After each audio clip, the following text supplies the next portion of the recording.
Hello there my fellow flames, welcome back to another Silver Palace video, and the final Silver Palace video for now. My name is Amethyst, and today I'm going to be giving you my final thoughts and feelings on what I thought about Silver Palace in terms of the CBT2 gameplay, in terms of story, exploration, combat, endgame, everything I've experienced through the CBT2. I'm going to be giving you my full review on each of these categories. The reason why I am doing this is because as of recording this video, either the beta has ended or it will be ending any time now, because it is the 13th of August and I do believe today's date is the day the beta closes down until the third CBT happens at the end of the year, or potentially even the full release of the game, whenever that will be, hopefully very soon. So overall, what did I think of Silver Palace? What are my overall thoughts? I thought this was an incredible game. I thought this game was incredible. It was engaging. It had me hooked the entire time. I wanted more. I had an immense amount of fun. And I do think this has some of the largest amount of potential in any gacha game I've ever played. Yes, any gacha game I've ever played. That is including Honkai Star Rail. That is including NTE, Enfield, Woowa. This game has the potential, highlight that word there, the potential to be bigger, better, and far more engaging and fun than any of those games, in some aspects, if not almost all of them. And I'm going to be telling you the reason why. So what's my grading out of a scale of 1 to 10 what I thought of Silver Palace? I'm going to give it a 9 out of 10. My experience playing this game over the past 3 weeks, 3 weeks by the way is a long time for a beta, but my experience playing this game over the course of the past 3 weeks has been nothing but filled with joy. I have had an exceptional time playing this beta. I have had an exceptional time playing through the story of the beta. I have had an exceptional time exploring the world during the beta. And I have had an exceptional time fighting other enemies and building my characters through this beta. So starting off with the story, what did I think of the story? It was incredible. It was absolutely incredible. I think this story is engaging. I think the story is very well written. I think the character development in this story is next to perfect. It is really self-conscious of what it is, and it takes the time to pan out the plot. It takes its time to pan out the story of the characters as well as the world building, and I'm very pleased they have taken their time building through this story, building up this world, building up overall the plot. And I think this game, in terms of a story and narrative experience, is one of my favorite stories. It's one of my favorite narratives of any gacha game I've played. I think it has everything you're looking for in a story. It has high stakes, it has emotion, it has good attention. It keeps your attention in the game is what I'm trying to say. By the way, guys, before I continue, I may stutter, I may slip up, I may forget my words. I do apologize. I'm recording this raw thoughts and feelings, which means there is no script, there is no planned way of saying this. I'm just saying this at the top of my head to give you my full honest thoughts about it being artificial or fabricated. But I really am meaning every word I say, so please, if you're going to take anything away from that video, take away the fact that I am true to what I am saying, and I do believe what I'm saying when giving this review and giving my full breakdown of the experience playing this game. And also consider subscribing and liking the video, and if you want more Silver Palace content going forward, then you know what to do. But anyway, where was I? Yes, the story. The story was engaging. The story was fun. The story was very well written. And I think the plot twists and turns were very well placed. The introduction to certain characters and the relationship with the main character in terms of all of these different characters were very well sought out and written. It doesn't feel like a one-patch pony in the sense of there's a brand new character, you talk to them for one patch, you get to know them for one patch, and then they disappear to never return again, maybe once for a cameo, but overall they never return again, or they're just waifu bait, or they're there as a potential love interest. Just joking, they're not really, they're there just to basically help the parasocialists love the character more. This game doesn't really do that, other than maybe one character, which is a character called Ashley.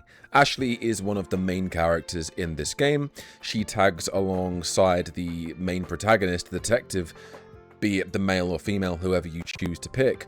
And their relationship feels real and doesn't feel fabricated because she's there from the moment you start the game when she's introduced to the final act of the beta. Now, I do believe all in all in 1.0 there's going to be 6 acts, but the beta covers the first 4 acts, maybe 5 I believe, but I'm pretty confident it's just 4 acts of the main story.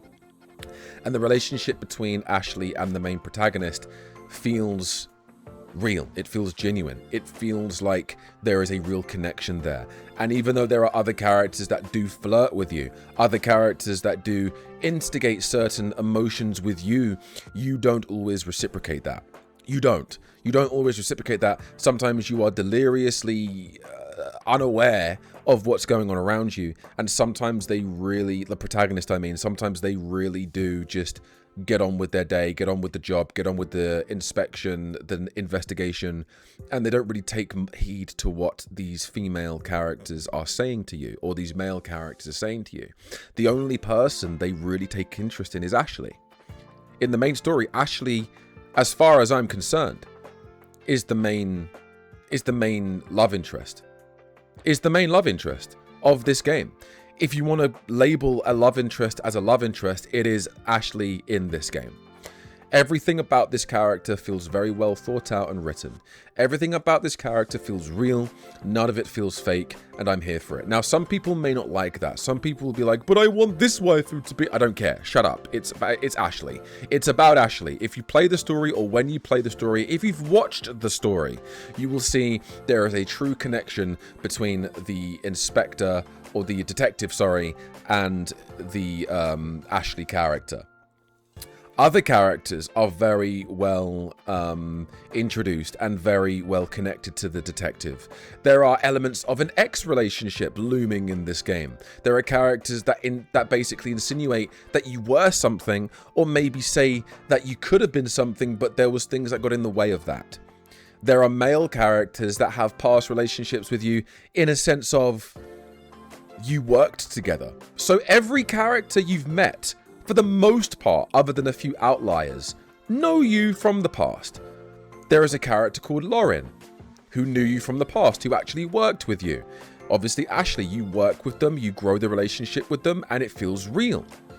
Even Alf, one of the characters in the story that you get to know, it feels like she's genuinely your younger sister / daughter, and you feel that relationship with the detective and Alf. Everything in this story feels real. Everything in this story feels flushed out. It feels like it was written extremely well. It doesn't feel like a throwaway story that isn't going to be relevant in the next 6 patches. Everything feels like it's going to have a key part to play. And bearing in mind, like I said, the first 4 to 5 acts were only the beginning.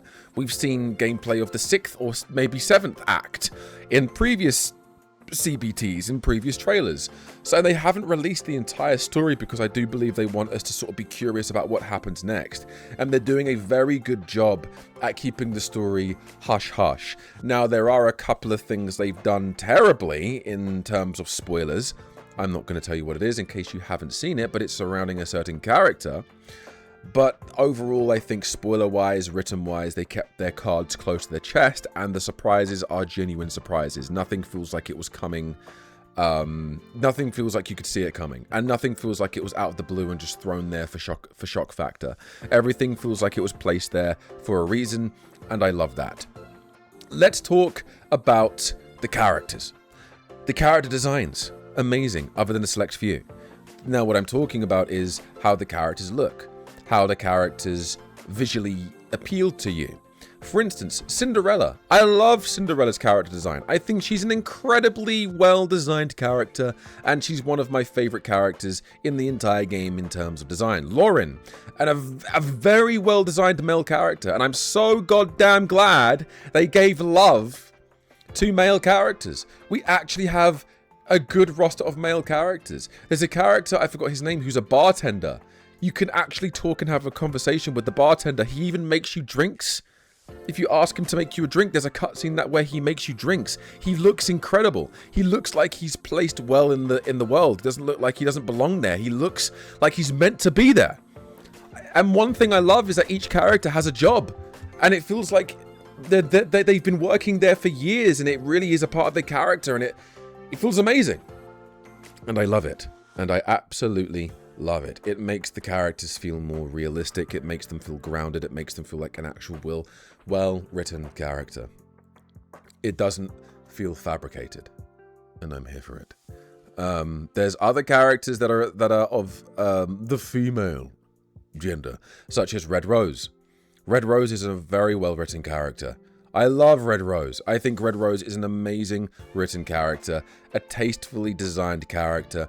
She's basically like the Black Cat from the Batman series. Like, if you can imagine yourself being Batman, being the detective and crime-fighting character, which is basically what the detective is, then Red Rose is the Black Cat, or the Catwoman.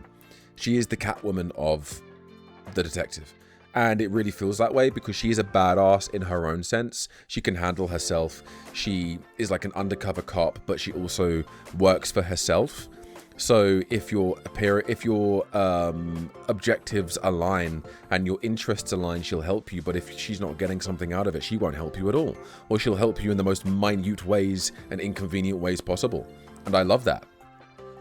Even the younger, childish looking characters are very well written, as I mentioned earlier. Ulf, I love Ulf to bits. I think Ulf is a very cute and well written character. There's a few other teenage characters that aren't really in the story but do appear, and they're really well thought out. The one character I do not like in this game, and I'll explain why, it's Gratia. Now, Gratia is the character who is the fan service character because she has a very big bust. She has a very big chest. She's very dutsy, she's clumsy, but she's very much like, look at me, I'm clearly the hot one you're meant to be looking at. Red Rose is a hot character and an attractive character that you're looking at, and in a sense of tastefulness, you go, she's very attractive, but the way she holds herself also makes her attractive. And she's mysterious, and I can understand why people want to know more about Red Rose and why they're attracted to Rose as a character. Gratia, I don't feel that at all. I played her character quest, I liked her character quest, and I actually think she could be quite adorable, and as a personality, she's fine. As a design, I don't feel attached to the character at all. I don't feel attached to her. I don't feel attached to the character. I don't care if you think her design is hot. Her face is too baby-faced for me. She has a baby. There is literally another character called Cynthia 2. She has the same face model as Gratia, and Cynthia 2 is a child that literally looks 4 years old. And Gratia has the same face type. It doesn't look right. But anyway, I digress. Gratia, I think, is one of the worst character designs in the game. Voice acting wise, every character and every voice actor smashed their character out of the park. Voice acting wise, we have a very talented roster on our hands. If you want good voice acting, you're in for a good ride. We have good voice acting here. One day I hope, as a young voice actor, to be able to be a part of a project like this. I love this game in terms of voice acting. I love this game in terms of character design, other than a select few like Gratia. I think it is just Gratia, to be honest, but that's fine. But again, I think every character serves a purpose. Whether you like their design or not, every character feels like they're placed strategically in this world for a purpose, and it feels alive. It makes the world feel more alive, better, vibrant, makes you want to explore and figure out more about these characters more, and I think that's something that we are lacking in a sense of a lot of gacha games create these characters for a single patch or two, and then they're never to be heard of again. Where everything in this game feels flushed out, everything in this game feels planned. It doesn't feel like it was meant to be a one-trick pony, you know, or a two-patch pony. And I like that. Let's move on to the exploration and the traversal. The traversal's fun. There's two types of traversal in this game. One that I think should be added into the game. The first one is the grapple hook. There is a grapple hook in this game because you need the grapple hook to go to certain points of the buildings, get on the roofs, get in certain rooms of buildings to uncover different mysteries. And I love that. I love that. And you can use zip lines, and there are other things about that as well. There's a little bit of parkour in this game. The traversal in terms of being on foot is very nice. The other form of transport and traversal is that of the magical horse thing, like the Pegasus-looking creature. That is what kind of connects one of the connecting factors of the fantasy world to the reality of where this is based. This is based in a Industrial Revolution Victorian era. And I love it. I love the time period it's based in. It really does suit the story. It suits everything about this game. I think it was a very wise decision to set the world in that time period. And I like the fact that there's fantasy elements glossed over it. It feels very Final Fantasy-esque when you look at the Pegasus, when you look at the Silvernian lore, when you look at the enemy types. In the enemy types, as you explore the overworld, there's werewolves, vampires, harpies, and other mythical beasts you're able to combat against or save if you want to try and turn them back into a human. Everything about this world, everything about the exploration feels alive. The NPCs are always doing something. The NPCs are interacting with each other, whether they're singing, dancing, joking, fighting. You can literally see people fighting and having a bit of a dust-up with each other in this world.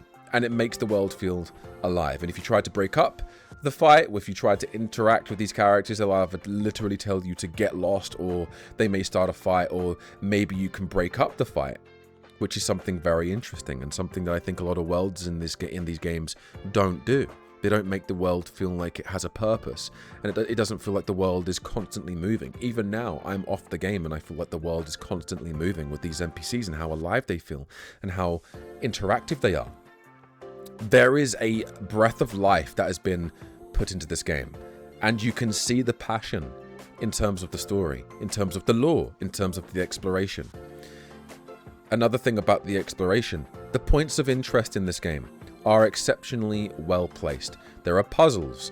There are literally hostage situations where you defeat enemies and you basically have to free the hostage after you've cleared all of the enemies.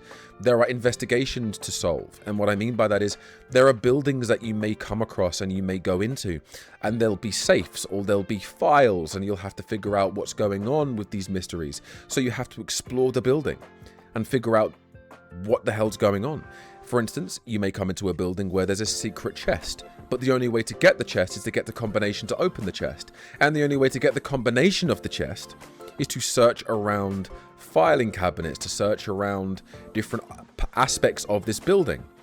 And then when you search around the building, you'll uncover different numbers, and you have to find a way to put them in the correct order to open the chest. And in that chest is limited character currency, like special currency to some of your characters and mysteries, and essential materials and other things. Sometimes there's even weapons in this game, in these chests in this game.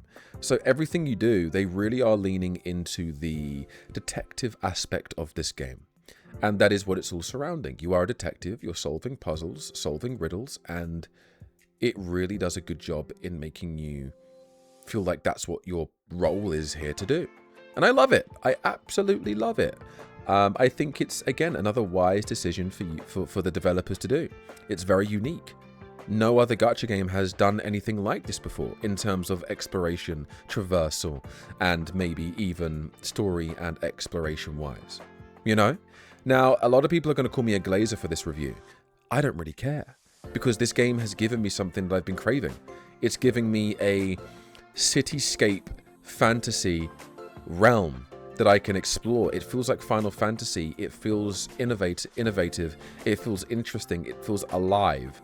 Wuthering Waves is another game that I think the cityscapes feel alive to an extent, but I don't think it's to the same extent of this. I really don't think that Wuthering Waves, in terms of how their world feels, in terms of liveliness and in terms of interaction, it doesn't feel as alive as this. Now, there are aspects in Wuthering Waves that are better, like the combat, which we'll talk about soon, is better in Wuthering Waves. The story in Wuthering Waves is very pleasant. It's very exciting. It's epic. It's amazing to sit there and experience each chapter of the next part of the story. But it's very over the top, very explosive, very much, how could I say this? There's a lot going on in every story, where this story feels very grounded with also high stakes. It feels like there's not explosions, there's not big end of the world crises, but there are still high stakes in the sense of you do feel like there is a problem here, and if you don't solve it, there could be big consequences of your actions, and there's consequences of if what happens when you don't solve the mystery and you don't stop what's going on. You know what I mean? Like, if that makes sense. But it keeps it grounded. It doesn't feel too big for its own good. And I feel like Wuthering Waves does a good job at telling those big explosive stories, but sometimes the world doesn't feel grounded. It doesn't feel grounded, you know what I mean? But that's just my opinion. A lot of you guys will disagree with me. Some of you guys will say, that's BS. You're such a hater when I've literally just praised it for having a good story. I've just praised it for having good combat. I've praised it for having good exploration. I just think there's something about this particular exploration and story that I personally resonate with more, you know? But that's okay. That's okay. Now let's talk about the combat. The combat isn't as fast-paced as Wuthering Waves. I think if you want a more snappy, fast-paced combat, a game like Wuthering Waves is where you're going to be wanting to go. This combat is not as fast as Wuthering Waves, but it's a lot faster than a game like Genshin Impact. In my opinion, Genshin's combat is slow and clunky. I don't like Genshin's combat.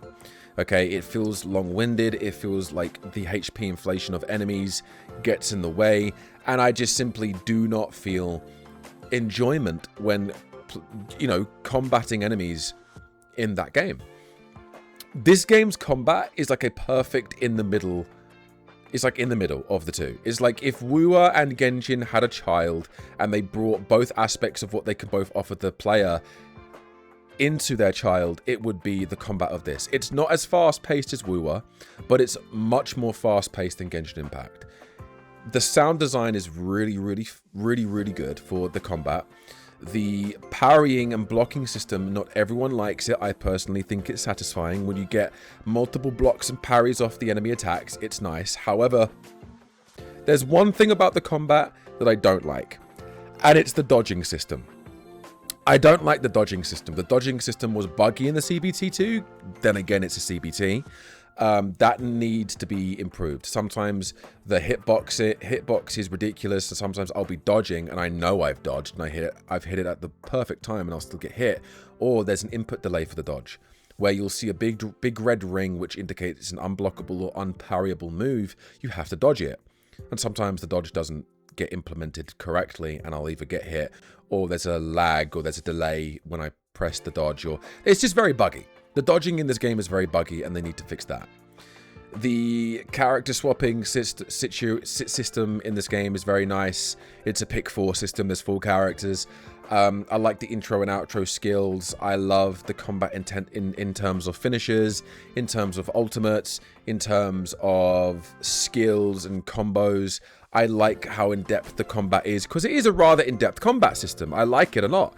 In terms of connecting to the gear, I like the gear system in this game. It's very good. I've got a video dedicated to the gear system. If you want to go watch that video, please feel free to do so. I break down every single aspect of the gear system in this game. Same for the end game, but we'll talk briefly about the end game in this review very soon. But overall, I think the combat is very satisfying, other than, like I said, aspects like the dodging system. Let's talk about the endgame. Why not? Let's go into the endgame. There's 3 endgame modes. There's the Hilbert's Hotel, which is a roguelike game mode. You've got a Spiral Abyss / TOA kind of game mode, which does suffer from a HP inflation problem. Already, though the rewards are very handsome, they do reward you handsomely for completing the stages, it's still a bit of a jarring situation when every enemy is HP inflated to fuck, and it takes 20 years to kill the enemy when you get to stage 7 and beyond of that Spiral Abyss TOA mode. The bounty system and the bounty gameplay mode is created to basically get a feel of, again, the detective and mystery solving elements. I think it has potential. I think it's a little bit rough around the edges, though still enjoyable. I think there's ways to incorporate other mysteries and other ways to solve bounties and to solve crimes in that bounty system. For instance, at the moment, it's just you find the location of one enemy, you interrogate that enemy, it leads you to the main enemy. Where I think you could do something like it is in the overworld, where you have to go to a certain location and there's like a chest, and in that chest gives you the location to the first enemy, or gives you a location to the main enemy. But in order to open that chest, you need to go, okay, let's look through the files here, let's look through these certain parts of the building to find the code, and then you use the code to unlock the chest, which gives the locations to the enemies. That I think will play a lot more into the detective factors of this game, and I think that'll be something that I think they can do. Don't just keep it to the overworld exploration, incorporate that aspect into the endgame mode, that is the bounty system, or the bounty board system. I think it's called the civil rights board, or the civil the civil notice board, but I call it the bounty board because it's essentially what it is. I think all 3 of these endgame modes, again, I'm glad there's 3 endgame modes that's going to be implemented at launch. There could be a 4th or a 5th when the game goes live. Maybe there's more that they're working on behind the scenes, but at this present moment in time, there's 3, and I like them. I think they're really interesting, and I'm looking forward to seeing how they innovate them. Though I think Hilbert's Hotel is a little bit more watered down than that of Depths of Elusive Realm. It's way better than Fantasies of 1,000 Gateways because that game mode is doggy doo-doo. But I don't think it's as interesting as Depths of Elusive Realm, but it's definitely on the way to being that way. Let's talk about the enemy types and the bosses. The difficulty of boss in this game is satisfying.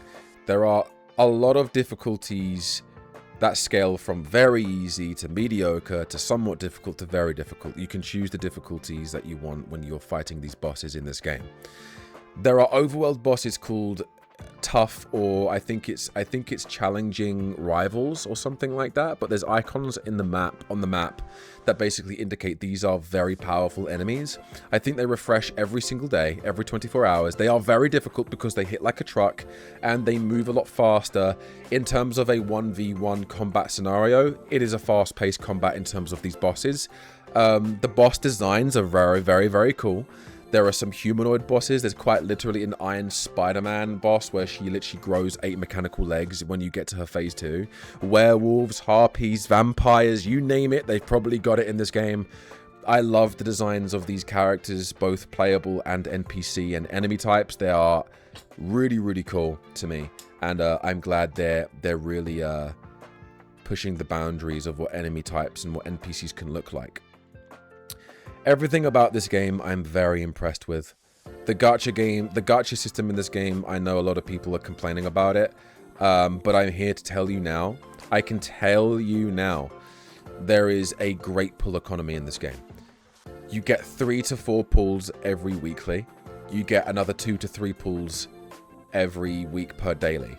So if you go for a 5 to 6 patch cycle, you're going to be getting a good few 10 pulls every single patch just from weeklies and dailies, not including events. And events give you a good amount of pull currency as well. The end games do too, especially the Spiral Abyss / TOA game mode. They give you a lot. I think it's 15 pulls. Now, I don't know if it refreshes. It's going to be refreshing those rewards or toning them down. But when you first complete all 10 floors and 3-star every floor of the TOA / Spiral Abyss, it's around 15 pulls you're going to be getting. And you're going to be getting a hell of a lot more for Hilbert's Hotel as well. You get a little bit for the bounty mode, but the bounty endgame mode is catered to more standard pulls, so you'll get standard pulls and currency for the standard banner, not necessarily for the limited banner.